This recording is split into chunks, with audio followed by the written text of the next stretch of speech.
தினமணி ஈகை பெருநாள் மலர் 11வது ஆண்டாக வெளியிடப்படுகிறது. தினமணியில் ஒரு சில செய்திகள் வந்திருந்தன. அதில் இஸ்லாம் குறித்த அந்த கருத்து தவறு, நீங்கள் சரியாக அந்த பெயரை வெளியிடவில்லை, அந்த கருத்து தவறாக இருக்கிறது என்று கூறி மந்தை வழியிலிருந்து ஒரு காதியார் ஒருவர் என்னை சந்திக்க வந்தார்.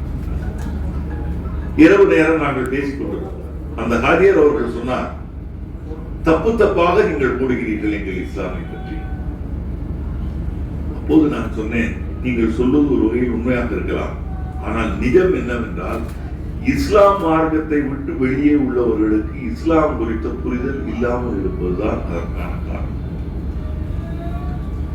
ஒவ்வொரு உதவி ஆசிரியருக்கும் இஸ்லாமுடைய ஏதாவது ஒரு பெயரோ ஏதாவது நிகழ்வோ வந்தால் முடியும் வரை அவர்கள் என்ன செய்வார்கள் என்றால் தவறு வரக்கூடாது என்பதற்காக அதை பதிவு செய்யாமல் விட்டுள்ளார். நமக்கு எதற்கு வம்பு, நாம் ஏதாவது செய்துவிட்டு அதில் தவறு வந்து விட்டால் என்ன செய்வது? அப்போது அந்த இரவு பேசிக் கொண்டிருக்கும் போது எனக்கு மிகவும் வருத்தமாக இருந்தது. இப்படி வருகிறதே, அதற்காக பல விஷயங்கள் நாம் வெளியிடாமல் இருக்க முடியுமா? இஸ்லாம் குறித்த செய்திகள் வராமல் இருந்தால் அது என்ன நியாயம்? அடுத்த நாள் நான் என் மிக நெருங்கிய நண்பரான திரு எம்.ஏ. முஸ்தபா அவர்களை சந்திக்க சென்றிருந்தேன். அங்கே 2-3 பேர் மயிலாப்பூரில் இருந்து சில மார்க்க அறிஞர்கள் சிலர் வந்திருந்தார்கள். அப்போது அவர்கள் ஏதோ ஒரு புத்தக தயாரிப்பில் ஈடுபட்டிருந்ததுனால் அவர்கள் வந்திருந்தார்கள்.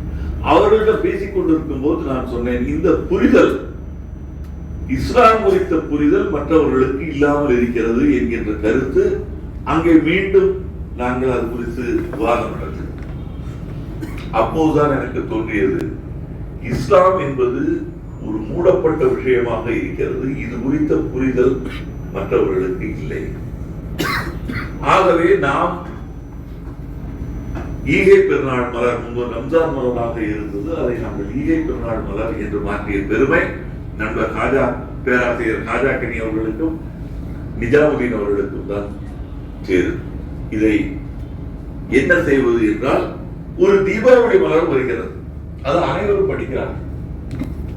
அதே போல அனைவரும் படிப்பதற்காக மார்க்கத்தை விட்டு, உண்மையில் சொல்ல போனால் இந்த ரம்ஜான் மலர் என்று சொல்லப்படுகின்ற இந்த ஈகை பெருநாள் மலர் வெளிக்கொணரப்படுவது இஸ்லாமியர்களுக்காக அல்ல என்பதுதான் உண்மை.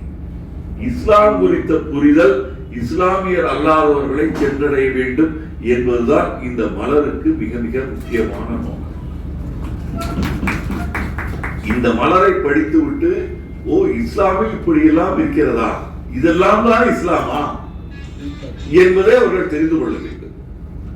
பாக்கி மதங்களை குறித்த புரிதல் எல்லோருக்கும் இருப்பது போல இஸ்லாம் குறித்த புரிதலை இஸ்லாமியர்கள் அல்லாதவர்களை சென்றடைய வைப்பது என்கின்ற உயரிய நோக்கத்துடன் தொடங்கப்பட்டதுதான் ஈகை பெருநாள் மலர்.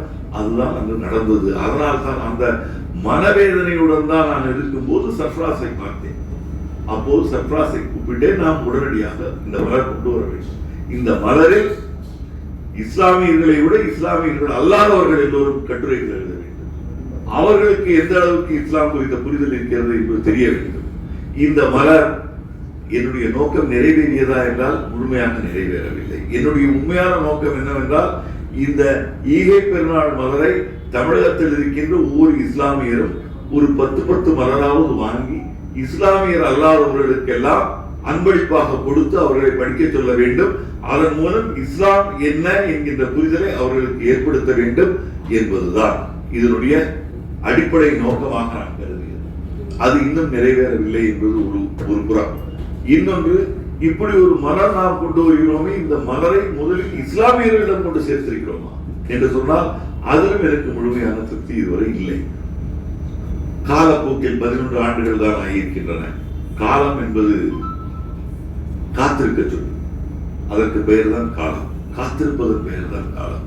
காலம் நிச்சயமாக ஈகை பெருநாளை ஒவ்வொரு ஆண்டும் ஒவ்வொரு இதழ்களும், ஒவ்வொரு பருவ இதழானாலும் சரி, நாளிதழானாலும் சரி, கொண்டு வருகின்ற தீபாவளி மலர் போல ஈகை பெருநாள் மலர் என்பது தினமணி மட்டுமல்லாமல் எல்லோராலும் கொண்டு வரப்பட வேண்டிய, எல்லோராலும் படிக்கப்பட வேண்டிய ஒரு ஆண்டுதோறும் வெளிகின்ற மலராக ஒவ்வொரு பத்திரிகையும் கொண்டு வருகின்ற நாள் வந்தால் அன்றுதான் எனக்கு மகிழ்ச்சியான நாள் என்பதை கூறிக்கொண்டு இங்கே வந்திருக்கின்ற அனைவரையும் வருக வருக என்று நான் வரவேற்பதுடன் இந்த ஈகை பெருநாள் மலர் உருவாகுவதற்காக இரவு பகலாக உழைத்த சர்ஃப்ராஸையும் நிஜாமுதீன் அவர்களையும், இது மட்டுமல்லாமல் இதை வடிவமைப்பு செய்து வந்த காசி விஸ்வநாதன் இங்கே வந்திருக்கிறார், அவரையும் நான் அடிக்கடி சொல்வது, இந்த ஆசிரியர் என்பவர் யார் என்றால், இந்த ஊர் ஊட்டி தேர் இழுப்பார்கள்.